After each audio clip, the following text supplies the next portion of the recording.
Hi friends, நான் தான் உங்க நிஷாந்த். இனி நம்ம வீடியோல எதை பத்தி பார்க்க போறோம்னா 10th 12th revision exam question paper இப்போதைக்கு லீக் ஆகிட்டே வருது. இது காரணமா எக்ஸாம் தள்ளி போகுமா அல்லது நாளைக்கு இதே கொஸ்டின் பேப்பரோட நடக்குமா இல்ல வேற கொஸ்டின் பேப்பர் வருமா, அது குறித்து பல விஷயங்களை இந்த வீடியோ ஃபுல்லா பார்க்க போறோம். அதுக்கு முன்னாடி நம்ம சேனல் யாரெல்லாம் சப்ஸ்கிரைப் பண்ணி வச்சுங்க, கூட இருக்கிற பெல் ஐக்கானை கிளிக் பண்ணி வச்சுங்க. வாங்க இப்போ இந்த வீடியோக்குள்ள போலாம்.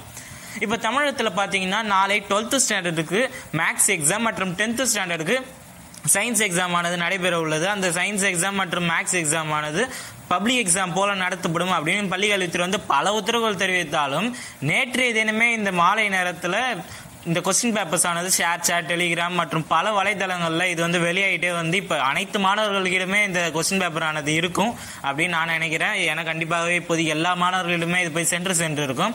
இப்போதைக்கு நியூஸ்ல, அதாவது நியூஸ் 7 தமிழ்ல இந்த நியூஸ் வந்ததா நம்ம நண்பர் ஒருவர் இந்த இமேஜஸ் எல்லாம் ஷேர் பண்ணாரு. அந்த இமேஜஸ்ல பாத்தீங்கன்னாலே உங்களுக்கு நல்லா தெரியும். அதாவது வினாத்தாள்கள் வெளியானதா அப்படின்றத பத்தி அந்த நியூஸ்ல நல்லா போடுகிறாங்க.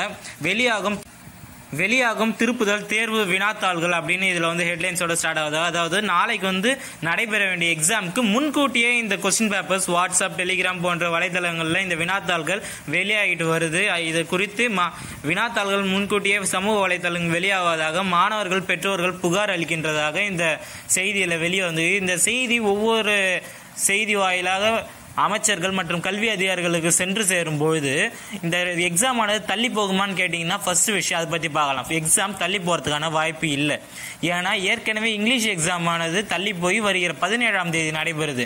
அதான் 18ஆம் தேதி இருக்கு அப்படின்னு கேட்டீங்கன்னா 19ஆம் தேதி உள்ளாட்சி தேர்தல் வருது. அதனால 18ஆம் தேதி பள்ளிகளுக்கு விடுமுறை அளிக்கப்படலாம் என்ற செய்தியும் வெளியாகிட்டு வர்றதுனால 18ஆம் தேதி 19ஆம் தேதி அந்த தேதிகளையும் நடைபெறாது. அதன் பிறகு வாக்கு எண்ணிக்கை நடைபெறும். அதனால அந்த தேதிகளிலும் நடைபெறாமல் இன்னும் தள்ளிக்கிட்டே போக வேண்டாம் என்பதை கருத்தில் கொண்டு நாளையே கண்டிப்பா இந்த எக்ஸாம் ஆனது நடைபெறும். சரி, நாளையே நடைபெறும் சொல்றீங்க. இப்போ கொஸ்டின் பேப்பர் லீக் ஆயிடுச்சு, அதுக்கு என்னன்னு கேட்டீங்கன்னா கொஸ்டின் பேப்பர் இப்பொழுதுக்கு லீக் ஆனாலும் கல்வித்துறை ஏதாவது அதற்கான நடவடிக்கை எடுத்தா தமிழகம் முழுவதும் அந்த கொஸ்டின் பேப்பர்ஸ் மாத்தலாம். சப்போஸ் மாத்தாமையும் இதே கொஸ்டின் பேப்பரும் வரலாம். அது ஒன்று. சப்போஸ் இப்ப மாத்துறாங்க அப்படின்னா அவங்க ஏற்கனவே அசஸ்மெண்ட் எக்ஸாம் அது போன்ற எக்ஸாம் மாவட்ட அளவில் இந்த தேர்வுகள் வைத்த போது மாவட்ட கல்வி அலுவலர்கள் ஒவ்வொரு தலைமை ஆசிரியருக்கும் இமெயில் மூலமா அனுப்பிச்சாங்க. அப்போ எக்ஸாம் இது மாதிரி பேப்பர்ல வந்திருக்காது, உங்களுக்கு A4 ஷீட்ல வந்திருக்கும். அப்போ செகண்ட் அசஸ்மெண்ட், ஃபர்ஸ்ட் அசஸ்மெண்ட் எக்ஸாம்ல அது எல்லாமே கவர்மெண்ட் கொஸ்டின் பேப்பர். பட் உங்க ஸ்கூல்ல இமெயில் வழியா அனுப்பி அதன் பிறகு ஸ்கூல் பிரிண்ட் எடுத்து ஒவ்வொரு மாணவர்களுமே அதை வழங்கி இருப்பாங்க.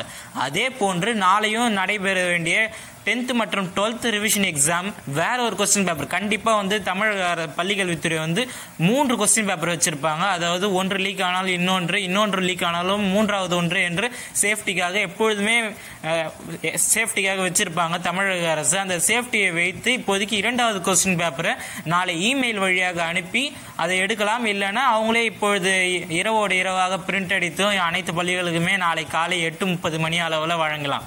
ஏன்னா இந்த வழிகள் தான் இருக்கு. இப்போதைக்கு தள்ளி போறதுக்கான வாய்ப்புகள் மிகவும் குறைவு. அப்படி தள்ளி போனாலும் எக்ஸாம் ஆனது 23ஆம் தேதி பிறகுதான் நடைபெறும். ஏன்னா அதற்குள்ளாக உள்ளாட்சி தேர்தலுக்கான நடைபெறாது. எக்ஸாம் கொஸ்டின் பேப்பர் மாத்தினாங்கன்னா இமெயில் வழியா அவங்க அனுப்பிதான் மாற்ற முடியுமே தவிர கொஸ்டின் பேப்பரா அவங்களால அனுப்ப முடியாது. இது போன்ற பல கட்டங்கள் இருக்கு. இல்ல எக்ஸாமே ரத்து பண்ணிடுவாங்களா அப்படின்ற ஒரு ஆப்ஷனும் இருக்கு. எக்ஸாமே நாங்க நடத்தல, இந்த ரிவிஷன் எக்ஸாம் இந்த சப்ஜெக்ட்ஸ் மட்டும், அதாவது 10th ஸ்டாண்டர்டுக்கு சயின்ஸ், 12th ஸ்டாண்டர்டுக்கு மேத்தமெட்டிக்ஸை மட்டும் கேன்சல் பண்ணிடலாமான்னு கேட்டீங்கன்னா கேன்சலும் பண்ண மாட்டாங்க. பிகாஸ் இப்போதைக்கு பப்ளிக் எக்ஸாம் நடைபெறலைன்னா இதை வச்சுதான் அவங்க மார்க் போடுறதுக்கு திட்டமா இருக்கிறாங்க. அதனால இந்த எக்ஸாம் தள்ளி போகுமே தவிர ரத்து ஆகாது. தள்ளி போகிறதுக்கும் கம்மியான வாய்ப்புகள் இருக்கு. அதற்கு பதிலாக வேற கொஸ்டின் பேப்பர் வரத்துக்கு வாய்ப்புகள் இருக்கு. இப்போதைக்கு ஒரு நிலையான கருத்தை சொல்ல முடியாது. ஏன்னா பள்ளிக்கல்வித்துறை இது குறித்து எந்த ஒரு விளக்கமே அளிக்கல. அதாவது இப்படி அனைத்து வலைதளங்களிலுமே வெளியானாலும் பள்ளிக்கல்வித்துறை அதிகாரிகள், அமைச்சர்கள் மற்றும் நிர்வாகிகள் யாருமே இந்த revision exam question paper leak ஆயிருது, அதற்கு குறித்து நாங்கள் நடவடிக்கை எடுத்து வரோம்னு ஒரு பேட்டி அல்லது ஒரு செய்தி, ஒரு சுற்றறிக்கை எதுவுமே இப்போதைக்கு தெரிவிக்கல. அதனால கொஸ்டின் பேப்பர் மாறத்துக்கான வாய்ப்புகள் இப்போதைக்கு குறைவு. இதன் பிறகு வரும் செய்திகளை பொறுத்து இப்போதைக்கு சொல்ல முடியும். ஏன்னா நேற்று மாலை வெளியான எக்ஸாம் கொஸ்டின் பேப்பருக்கு இன்று மாலை தான் நியூஸ் 7 தமிழ்ல நியூஸ் வருது. அதனால இதன் பிறகு ஏதாவது நடவடிக்கை எடுக்கிறாங்களான்னு பார்க்கலாம். அப்படி நடவடிக்கை எடுத்தாங்கன்னா நான் கண்டிப்பா வீடியோவை அப்லோட் பண்றேன். தெரிஞ்சு நம்ம சேனலை சப்ஸ்கிரைப் பண்ணி வச்சுங்க. தேங்க்ஸ்.